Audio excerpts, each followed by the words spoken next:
कोकिला व्रत का विधान और महात्म्य। राजा युधिष्ठिर ने पूछा, भगवान, जिस व्रत के करने से कुलीन स्त्रियों का अपने पति के साथ परस्पर विशुद्ध प्रेम बना रहे, उसे आप बतलाइए।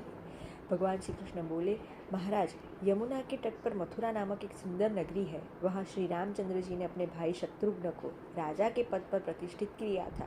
उनकी रानी का नाम श्रुति कीर्ति था। वह बड़ी पतिव्रता थी। एक दिन श्रुति कीर्ति ने अपने कुलगुरु वशिष्ठ मुनि से प्रणाम कर पूछा, मुनि श्रेष्ठ, आप मुझे कोई ऐसा व्रत बताइए जिससे मेरे अखंड सौभाग्य की वृद्धि हो। वशिष्ठ जी ने कहा, श्रुत कीर्ति, कल्याण कामिनी स्त्री आषाढ़ मास की पूर्णिमा को सायंकाल यह संकल्प करे कि श्रावण मास भर नित्य स्नान, रात्रि भोजन और भूमि शयन करूंगी तथा ब्रह्मचर्य से रहूंगी और प्राणियों पर दया करूंगी।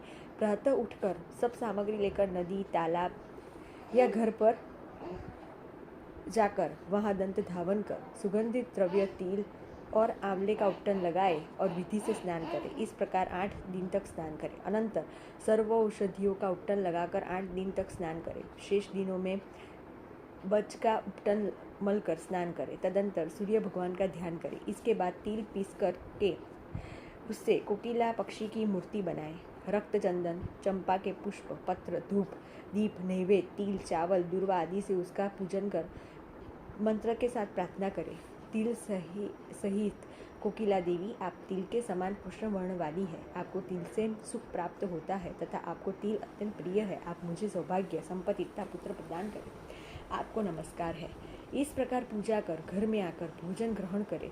इस विधि से 1 मास व्रत कर अंत में तिल शिष्टि का कोकिला बनाकर उसमें रक्त के नेत्र और सुवर्ण के पंख लगाकर ताम्र पत्र में स्थापित करें। दक्षिणा सहित वस्त्र, धान्य और गुड़ दैवज्ञ, पुरोहित अथवा ससुर अथवा किसी ब्राह्मण को दान करें। इस विधि से जो नारी कोकिला व्रत करती है वह 7 जन्म तक सौभाग्यवती रहती है और अंत में उत्तम विमान में बैठकर गौरी लोक को जाती है।